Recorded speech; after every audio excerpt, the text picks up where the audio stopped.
Bismillahirrahmanirrahim. ومن آياته أن خلق لكم من أنفسكم أزواجا لتسكنوا إليها وجعل بينكم مودة ورحمة إن في ذلك لآيات لقوم يتفكرون صدق الله العلي العظيم və sadaqa və bəlləğə rasuluhu nəbiyyun kərim. Peyğəmbər və ali Peyğəmbərə salavat hədiyyə elə. Allahümmə salli ala Muhammed və ali Muhammed. Bu günləri əziz İslam Peyğəmbərinin, Həzrət Rəsul-i Əkrəmin, əzizə xanımı olan, möminlərin anası olan Xədicə-i Kubra Salamullahi əleyhanın vəfat günüdür.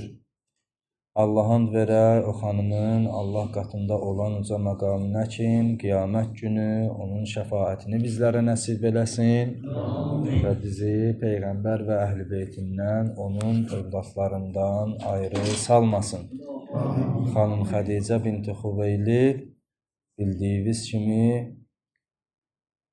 11 imamın anası hesab olunur ki, Həzrət Əmirəl-Mömininlə xanım Fatimətüz-Zəhra salamullahi əleyhadan dünyaya gəlmiş imamların, 11 imamın həm də anası hesab olunur. Bu baxımdan o xanım Allah dərgahında xüsusi hörmətə, ehtirama, əzəmətə malikdir. Bir şəxs ki, Allah-u Müteal onu öz Peyğəmbərinin qəlbini aram eləmək üçün, onunla Peyğəmbər arasında ayədə buyurulduğu kimi rəhmət və məvəddət qərar vermək üçün bir yerə cəmləyir, onların qəlblərini bir yerə cəm eləyir, onlardan pak övladlar dünyaya gətirir.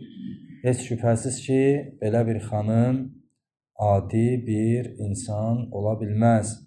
Quran-ı Kərimdə Allah-u Müteal buyurur ki, Allahın ayələrindəndir, nişanələrindəndir ki, sizlər üçün özlərinizdən olan zövcələr və ya zövclər xəlq etdi ki, litəskunu iləyha. Bununla sizlər aramlıq tapasız, itminan tapasız, rahatlıq tapasız. Və cəalə beynəkum məvəddətən və rəhmə və sizlərin aranızda məvəddət və rəhmət qərar verdi. Həqiqətən bunda ləayatin liqavmin yətəfəkkərun, təfəkkür edən, düşünən insanlar üçün nişanələr vardır. Baxın, bu ayədə Allah-u Müteal bir növ desək, izdivacın hikmətlərinə və bəzi şərtlərinə işarə eləyir. İnsanların ailə qurması, izdivac etməsi İslam şəriətində bəyənilən, təkid olunan müstəhəb əməllərdəndir, Peyğəmbərin sünnəsidir. Əlbəttə, bəzi zərurətlər ortaya çıxa bilər ki, həmin o müstəhəb olan sünnə vacibə dönüşsün. Amma öz-özlüyündə əziz Peyğəmbərimizin sünnəsindən müstəhəb olan, təkid olunmuş əməllərdən biri izdivacdır ki, nikahdır ki, həmin bu nikahın Allah-u Müteal Quran-ı Kərimdə müxtəlif səbəblərinə və hikmətlərinə işarə eləyir. Məsələn, onlardan birini insanların nəslinin artımı olduğunu qeyd edir.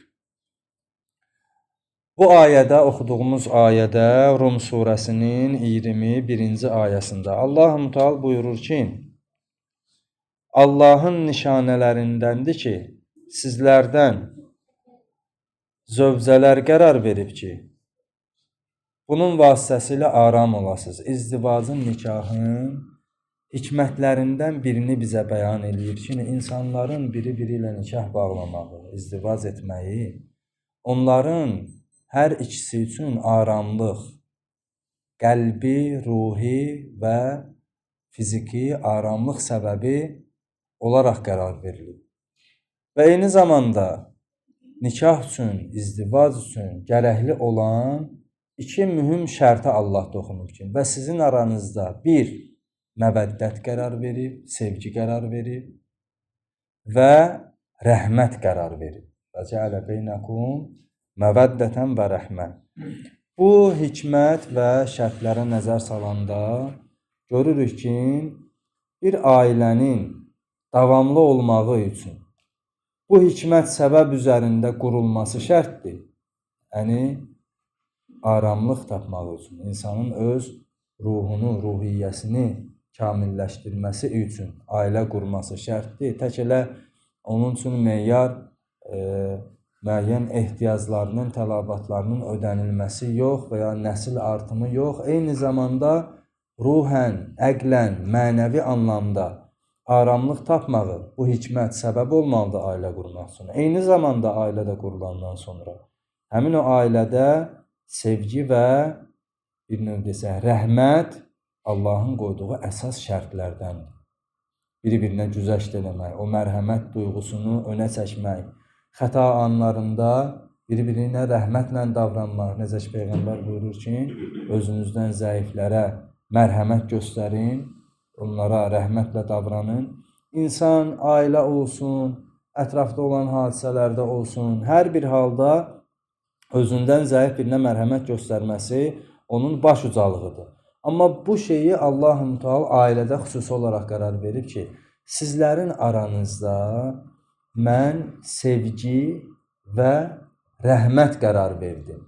Ki, həqiqətən bunda düşünən insanları üçün nişanələr var. Bir ailənin, bir izdivacın, bir nikahın davamlı olmağı üçün ən mühüm şərtlərdən biri budur. Bir, məvəddət üzərində, sevgi üzərində olmalıdır. İki, bir-birinə qarşı rəhmət, mərhəmət duyğusu olmalıdır ki, onlar bir-birinə güzəşt eləyə bilsin. Və bu aramlığa gətirib, bu ailə onları çatdıra bilsin.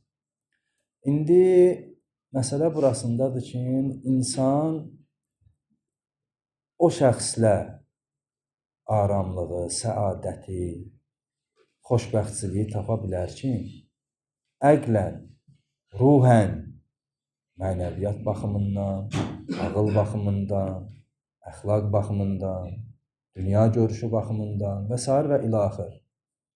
Onunla bab olan adam olsun. Məsələn, bir alimlə bir cahil bir yerdə, istənilən bir mühitdə olanda bu alimə zülmdür, əziyyətdir. Hələ inadkarlıq olsa, cahilin öyrənmək həvəsi olmasa və yaxud bir əxlaqlı ilə əxlaqsız birinin bir yerdə olmağı həmin o əxlaqlıya zülmdür, əziyyətdir. İstənilən bir halda bir insanın ətrafdakı insanlarla münasibətində rahatlığa gedib çatmağı üçün onlarla eyni düşüncədə, eyni ruhda, eyni ağılda, eyni dərrakədə olan insanlar olmalıdır ki, da biri-biri ilə uzlaşa bilsinlər. Hamısı ideal olmalıdır? Yox, hərədə bir qüsur olacaq, hərədə bir nöqsan olacaq. Həmin o nöqsanları əl-ələ verib düzəldəcəklər. Amma İstənilən halda bu insanların arasında elə bir uçurum olmamalıdır ki, bunların bir-birini həyatdan bezdirməyinə səbəb olsun. İndi Peyğəmbər-i Əkrəmə nəzər salanda siz deyəcəksiniz ki, yaxşı da bu danışdıqlarının xanım Xədicə ilə nə əlaqəsi? Peyğəmbər-i Əkrəmə nəzər salanda biz görürük ki, Peyğəmbərin bütün mərhələlərdə yaradılışı Allah tərəfindən elə olub ki, yəni bu insanın yaradılışında Allah heç bir xəta, nöqsan qərar verməyib. Onun nurunu da yaradanda, zərrəsini yaradanda, nə bilim, ruhunu yaradanda bizə gəlmiş nə xəbərlər var, insanın hansı mərhələləri var. Peyğəmbərin bütün yaradılış mərhələlərində Allah-u Teala onun yaradılışına xüsusi inayət edir. Onun ruhunun qorunub saxlanmağına xüsusi inayət edir. Onun uşaqlığı başqa uşaqlar kimi keçməyib. Onun, nə bilim, dünyaya gəlişi, başqa adi insanların dünyaya gəlişi kimi olmayıb, müəyyən möcüzələr görsənib və s. və ilaxır. Bütün bunların hamısı Peyğəmbəri bizə tanıtdırır. Bəs xanım Xədicə salamullahi əleyha bu Peyğəmbərin bu yaradılışının hər mərhələsinin ali, uca olan bir şəxsin qəlbinə aramlıq gətirəcək bir xanım, bəzi insanların iddia etdiyi kimi cəhalətin, şirkin, çirkinliyi ilə ulaşmış bir insan ola bilər ki, həmin o insan aləmlərə rəhmət olan Peyğəmbər üçün ayədə buyurulduğu kimi aramlıq səbəbi olsun. Ayədə buyurulduğu kimi sevgi və rəhmət səbəbi olsun. Çünki xanım Xədicə barəsində bir növ desək İslam tarixində nəzər salanda biz iki Xədicə görürük. Bir, həqiqi bir növ desək Peyğəmbər və əhl-i beytinə ehtiram göstərən və onların xəbərlərinə dayanaraq o barədə araşdırma apararaq gedib bir növ desək çıxılan xanım Xədicə salamullahi əleyhanın şəxsiyyəti, bir belə bir şəxsiyyət var. Bir də bir növ desək cəhalətin, şirkin, çirkinliyinə bulaşmış, Peyğəmbərdən öncə bir müşriklə ailəli olmuş, Peyğəmbərlə evlənəndə 40 yaşında olmuş, Peyğəmbərlə izdivac eləyəndə 2 qızı olmuş və s. və ilaxır, varlı, dövlətli bir ailənin zəngin bir qızı ki, o təqdimata baxanda görürsən ki, elə Peyğəmbər bunun malına, dövlətinə görə bundan ailə qurub, bu da Peyğəmbərin cavanlığına görə bundan ailə qurub. Yəni bir də belə bir portret çıxır, belə bir şəxsiyyət çıxır insanın qabağına. İslam tarixinə nəzər salanda iki fərqli Xədicə ilə insan qarşılaşır. Yəni Peyğəmbərin şəxsiyyətinə baxaq görək, bu şəxslərdən, bu şəxsiyyətlərdən hansı Peyğəmbərin ruhuna, hansı Peyğəmbərin qəlbinə, maddi, mənəvi varlığına daha uyğun olan bir şəxsdir ki, Peyğəmbər Əkrəm onunla izdivac etməklə bir növ desək aramlıq səbəbi tapmış olur ki, vaqiən də xanım Xədicədən başqa Peyğəmbər heç bir xanımlarına qarşı Xədicə ilə davrandığı kimi davranmıyor. Heç bir xanımı Peyğəmbərin. Xanım Xədicəni bir növ desək Peyğəmbər üçün əvəzləyə bilməyib. O ayədə deyilən ki, var Allah sizlər üçün zövclər yaradır ki, aramlıq tapasız, bir-birinizlə anlaşasız. Xanım Xədicədən başqa Peyğəmbər Əkrəm üçün bəli içlərində imanlı, təqvalı xanımlar olub. Məsələn, Ümmü Sələmə salamullahi əleyha kimi. Amma o imana rəğmən, o təqvaya rəğmən heç bir xanımı xanım Xədicəni əvəzləyə bilməyib Peyğəmbər. Hər dəfə Xədicədən danışanda xüsusi diqqətlə, ehtiramla danışardı və onu daim digərlərinə üstün qərar verərdi. Bu insan necə bir insan olub ki, o 40 il qəlbi Allahın xüsusi nəzərində, lütfündə olan bir Peyğəmbərin qəlbi nigaran olduğu bir vaxtda ona toxtaqlıq verməyi bacarıb, onun qəlbini aram eləməyi bacarıb. Təsəvvür edirsiniz, Peyğəmbər onun varlığından bir növ desək, iftixar eləyirdi, varlığı ilə təsəlli tapırdı. Bu asan bir şey deyil. Qadınla kişi yaradılış etibarilə, vücud etibarilə bərabər varlıqlar deyil. Onların təbii yaradılışı, təbiət etibarı ilə bir növ xüsusiyyətləri bərabər deyil. Biri daha çox emosional varlıqdır, hisslərə dayanaraq əməl edən varlıqdır. Biri daha çox, məsələn, kişilər daha çox ağla, reallığa dayanaraq əməl eləmək, bir növ əməl edən varlıqlardır. Biri fiziki baxımından digərinə nisbətən daha qüvvətlidir. Onun zərafəti, lətafəti var. Bu birisinin Allah-u Teala ona qüdrət verib, güc verib. Bunlar yaradılış etibarı ilə eyni varlıqlar deyil. Amma bir xanım necə bir qəlbin yiyəsi olmalıdır, necə bir dəyanətin, necə bir şəxsiyyət sahibi olmalıdır ki, Allahın rəhmət Peyğəmbərinin qəlbi narahat olduğu vaxtda ona təskinlik verə bilər. Çünki insan məxsusən də ailədə həyat yoldaşı olsun, xanım olsun, qız uşağı olsun. Bunların ailə başçısına münasibəti fərqlidir. O, onu ailənin dayağı kimidir. Belə deyək də, ənənəvi dəyərlərdə belə olub. Bugün, bundan sonra nətərə olacaq? Ayrı bir məsələ. Amma ənənəvi dəyərlərdə, məxsusən də İslam cəmiyyətində, elə bizim vətənimizdə, ənənəvi dəyərlərimizdə bu belə olub. Kişi ailənin başçısı və dayağı hesab olunub. İnsanlar ona, həyat yoldaşı ona və ya qızı, övladı ona ailənin dayağı kimi baxır. Və onun vüqarının, onun izzətinin sındığı bir ortamda, yəni bir növ desək, ona dəyən sarsıntı bütün ailəyə nüfuz eləyər. Məsələn, bir xanım öz həyat yoldaşının vüqarının sındığını görsə, ona pis təsir eləyər. Və ya bir qız uşağı öz atasının heybətinin sındığını görsə bir yerdə, bir mənzərədə, ona pis təsir eləyər. Və ya övlad, fərq etməz. Bütün o ehtiram etdiyi, vüqarlandırdığı insanların bir yerdə vüqarının, heybətinin sındığını görəndə istər-istəməz həmin o sarsıntıdan o da sarsılır. Peyğəmbər Əkrəmin başına gətirilən müsibətlər o səbrin, rəhmətin sahibi olan bir peyğəmbəri nigaran eləyir.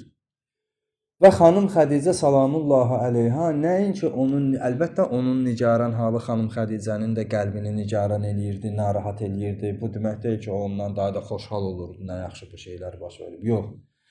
Qəlbi narahat olsa da, nigaran olsa da bir xanım nə qədər qüdrətli, nə qədər böyük qəlbin sahibi olmalıdır ki, o qüvvəni özündə hiss eləsin və daim peyğəmbərə arxa dayaq olsun ki, nigaran olma, Allahın sənin barəndə verdiyi vədi haqdır, tezliklə də həyata keçəcək. Bu asan bir şey deyil. İndi adi maddi çətinliklər ucbatından bir gün, 2 gün, 3 gün, 5 gün bir yerdən sonra baxırsan ki, tab gətirmir, ailələr dağılır. Maddi bir sıxıntı ucbatından və yaxud da ki, heç maddi sıxıntısı da yoxdur. Sadəcə olaraq özündən yuxarılarla ayaqlaşa bilmir. Biri var ki, əslən maddi sıxıntı ola, yeməyi yoxdur, geyimi yoxdur, içimi yoxdur. Bunlar da əksər hallarda ailənin dağılmağı üçün səbəb deyil. İndi deyək də vacib nəfəqələrini ödəyə bilmir, bezib. Bir də var ki, yox, vacib olan nəfəqələri, bir növ desək, öz şəninə layiq şəkildə ailədə təmin olunur. Sadəcə olaraq göz, nəfs, istək yuxarılara kökləndiyi üçün artıq davam gətirmir. Xanım Xədicə salamullahi əleyha bu mənada həm bir xanım kimi, bir qadın kimi necə uca məqamlı bir xanım olduğunu göstərir və bir ailədə, bir növsə ailədə tərəfdaş kimi necə bir vəfalı xanım olduğunu göstərir. Baxın, peyğəmbərlə ailə qurur. Hər ikisinin ya 25, ya xanım Xədicənin 28 yaşı var idi. Deyildiyi kimi heç də 40 yaşında olmayıb. 40 yaşı Yahudi və Xristiyan mənbələrindən müxaliflərə, müxaliflərdən də bizim mənbələrə, bizimkilərdən də deyən olub, müxaliflərdən də bizim mənbələrə keçmiş yaşda. Amma xanım Xədicə salamullahi əleyhanın ömrü peyğəmbərlə izdivac eləyəndə ya hər ikisi 25, ya da xanım Xədicə 28 yaşında olur. Tarixçi, təhqiqat alimləri, tarixçilər bu yaşı tarixdə qeyd ediblər. Hər bir halda peyğəmbərlə izdivac edib, 15 il bir yerdə yaşayıb. Bu müddət ərzində bu insanların ailəsində bir müşkül, bir çətinlik olmuyor. Və xanım Xədicə salamullahi əleyha bu müddətdə peyğəmbərdən müəyyən hadisələr müşahidə eləyib ki, bu şeylərin qeyri-adi olduğunu dərk eləyib. Bir insanın necə kölgəsi olmaya bilər? Bir insanın necə daim başının üzərində bir bulud hərəkət eləyə bilər? Bu kimi şeylər insanların içərisində peyğəmbərə qarşı hələ vəhiy elan olunmamışdan qabaq artıq bir fərqli münasibət yaratmışdı. Elə bilməyin ki, 40 yaşında peyğəmbər gəldi, mən peyğəmbərəm dedi, ayıb öldü, filan elədi, cəmaatda peyğəmbərlik o inamı yarandı. Dünyaya gəldiyi andan ta o 40 yaşına qədər müxtəlif hadisələrlə Peyğəmbər Əkrəm özünün bu insanlardan fərqli, qeyri-adi, bəziləri üçünsə hətta daha aydın vəd olunmuş peyğəmbər olduğunu işarəsini verir. Yəni insanlarda bunun seziltisi var idi artıq. Bu insan elə belə insan deyil. Təbii ki, xanım Xədicə salamullahi əleyha da onunla bir evdə yaşamış bir insan kimi bu kimi hallardan xəbərdar idi. 40 yaşında bu peyğəmbərə peyğəmbərlik verilir. Gəlir evinə bir insana, indi öz ailələrinizdə təsəvvür eləyin, gedib evə, qapını döyüb, həyat yoldaşlarınıza desəz ki, mən Allahın peyğəmbəriyəm. İnsana nə gözünlə baxar? Yəni onu deyəsən dəli olur, başına hava gəlir. Amma ona əlamətlər o qədər sabit idi, o qədər peyğəmbərə imanı və güvəni var idi ki, bu insan peyğəmbər gəlib, mən Allahın peyğəmbəriyəm deyəndə, mənə filan hadisələr oldu ki, peyğəmbər evə qaydanda bir növ desə halı dəyişmiş halda qayıtmışdı. Xanım Xədicə salamullahi əleyha onun üçün yer salır, peyğəmbər yatır, başına gələn hadisələri danışır. Deyir, bu Allahın sənə verdiyi o vəddir ki, artıq həyata keçir. Bir xanım o qədər hələ vəhiy nazil olmamışdan peyğəmbərə inamı və güvəni var idi ki, onu elan eləyəndə tərəddüdsüz xanım Xədicə salamullahi əleyha peyğəmbərin peyğəmbərliyini qəbul edir. Və ona vəd olunmuş bir vədin artıq həyata keçdiyini peyğəmbərə bir növ desək bildirir. Bildirir deyəndə peyğəmbər özü xanım Xədicəyə bu şeyləri hələ vəhiydən öncə bildirmişdi ki, xanım Xədicə bunun o vəd olunmuş vəd olduğunu dərk eləyirdi də. Bu öz yerində. Xanım Xədicə salamullahi əleyha 3 il müddətində gizli şəkildə peyğəmbərlə birgə, hansı peyğəmbər buyurur ki, Əli əleyhissalamdan da var bu. Əli əleyhissalam, xanım Xədicə və peyğəmbər Əkrəm. Bu 3 nəfər uzun müddət İslamı gizlində yaşamış insanlar. Yəni bu müddət ərzində bir xanım vəhiy nazil olanda peyğəmbərə imanını, güvənini göstərir. Bu təhlükə dönəmində peyğəmbərə sədaqətini göstərir, sirrini faş eləmir. Bir insan sir saxlamağı asan bir şey deyil. Hələ və qadın olar, xanım olar. Ki bu hardasa ağzından söz qaçmış qadın təbiəti etibarilə danışandır da, onların arasında bu söz-söhbət daha çox gəzir. Bu insan o müddət ərzində peyğəmbərə iman gətirməyi bir, peyğəmbərin bu müddət ərzində sirrini qoruyub saxlamağı, bunun necə vəfalı, əmanətdar bir xanım olduğunun göstəricisidir. Ki bu müddət ərzində bunun evinə qohum-əqrabadan gəlib gedəni var, ünsiyyət qurduğu insanlar var, xanımlar var. 3 il müddətində bu bir adama deməyib ki, peyğəmbərə, mən peyğəmbər deyirəm də adından demirəm. Məsələn, peyğəmbərlik verilir. Və ya filan kəs, həyat yoldaşım, belə sözlər danışır, başına belə şeylər gəldiyini deyir. Bu sirri 3 il müddətində xanım Xədicə salamullahi əleyha qoruyub saxlayır. Bu bunun əmanətdar, o sirrə necə əmanətdar olduğunun göstəricisidir. Ondan sonra artıq peyğəmbərə, sənə nazil olunmuşu insanlara elan et, əmri gəldikdə, peyğəmbər ki, öz yaxın qohum əqrabasını cəm eləyir, orada özünün peyğəmbər olduğunu bəyan eləyir. Ondan sonra peyğəmbərə əziyyətlər, məşəqqətlər, töhmətlər başladı.